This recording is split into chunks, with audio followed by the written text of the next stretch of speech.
Here it is now on the replay. You've got Beowulf who made the early running. Stagger always prominent in second, waiting to strike on the outside.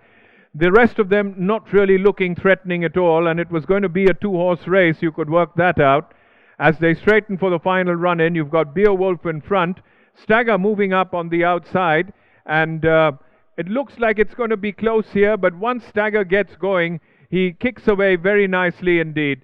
He's got about a length and a half now clear of Beowulf fighting back on the inside, but he goes, in the end, Stagger wins fairly comfortably from Beowulf, who was in second, then came Demonstrate.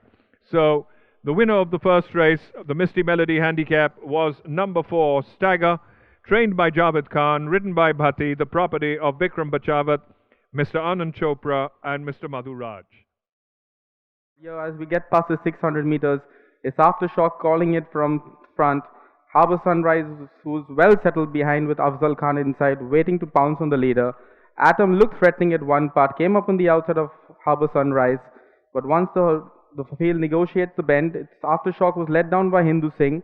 In a trifle of a second, you see Afzal Khan lets Harbour Sunrise down, and he just takes over the running and just flashes onto the scene. Atom looked threatening a bit at the one stage, but when Afzal Khan took out the whip and gave her 2 backhanders, it was all just smooth sailing after that for Harbour Sunrise. Aftershock stayed on to run second, from Lumos in third, and Atom was fourth. Well, a nice win for here from trainer Vikas Jaiswal, ridden by Afzal Khan and owned by Mr. Kunal Gupta. Harbour Sunrise returns the second favorite for the second race, the Alexi Handicap. The running of the replay, you see as the horses pass the 600 meters, it's Agnostic in front. Euphrates comes up threatening on the outside. Nikhil Naidu putting a little pressure on Agnostic there. Dandi Satyagraha just behind them, waiting to pounce on them with UV on the railing. Euphrates just about heads Agnostic, turning for home. But yeah, when Vinay Jaiswal asked Agnostic for a response, it was immediate. He just pushed him out and he was just gone. He was just 2 lengths he put away from Euphrates and him. He gave him a backhander or 2, and then just smooth sailing all the way after for Agnostic. He just romped home in style. He just lengthened the margin of victory. Just comfortable winning this race by 4-5 lengths from Dandi Satyagraha in second. Euphrates was only third, and UV was fourth. So a fantastic win again for Agnostic, who won well last time and has done it again in the same manner, winning it comfortably in the colors of Mr. Shantanu Sharma. As we see the replay of this, passing the 600 meters, Nandini sped, as usual, in a start to finish mission by about a length good of, in the box seat was Port of Spain. Akash Rajput travelling well.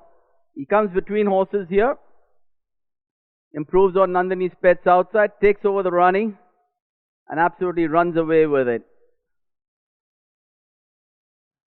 As Akash Rajput said, go. It was 4-5 lengths between Port of Spain and the rest of the runners. Coup de Gras, coming from last, missing the kick and being a little slow off, was running an impressive second. And Nandini Sped running third, and the Lackmoss, the favourite, finishing fourth. So that's how they run here in the Arabian Prince Handicap. It's over to the judge for the final placing.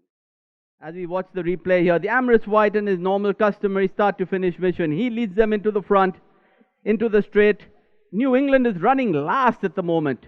Vinay Jaiswal switches the old man on the outside, and you can see him still travelling last as they straighten up. Erica Legend is in the box seat. He comes up and takes over the running. By this time, champion jockey Suraj Naredu is looking for a gap on Prince Satsuma between horses. He finds it and starts weaving his way through. Intense Stylist on the outside has nothing more to offer. And now New England absolutely flies on the outside. Vinay Jaiswal, using the whalebone quite freely, gets up and on the last 25 meters probably gets home by about half a length from, I think Erica Legend finished second, but I'll leave that to the judge. So wonderful finish here in the Metropolitan, and congratulations to the Connections of New England, the winner of the Metropolitan. There you have the replay. At this point, Eastern Crown is racing on the outside, waiting to take the run, getting a little edgy there as they take the turn. Now moves into the lead. Shiva has given up. The one who's now making a forward move is East Side. As they enter the last 350, Eastern Crown is asked by jockey Afzal Khan to go and What tremendous acceleration shown by the son of Night Store. In a flash of an eye, it pulls away about 4.5, 5 lengths. The others have no answer for Eastern Crown. So the earlier victory was no flash in the pan.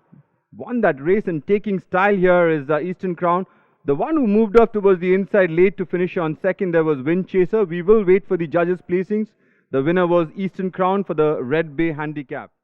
And here they are. As they turn for home, you've got Dothraki making the running, Criteria's up on the outside, Ansigar travelling about 3 to 4 horses wide most of the way. He's last at this stage in the red cap. They turn for home. Naidu manages to get a little in, so he's not travelling very wide. Tries for a run on the inside, gets denied, has to then switch out. By this time, Wandering Angel has kicked away. But now watch Wandering Angel as he begins to shift out a bit under pressure. Ansigar starts to come in. So you've got Wandering Angel, still the leader, but Ansigar is moving far too strongly on the outside now. And Nikhil Naidu corrects him nicely, gets him onto the right foot. And in the end, it was Ansigar who wins the Astounding Handicap, which was named after Astounding, who was owned by Mr. Deepak Khaitan, and so too is Ansigar.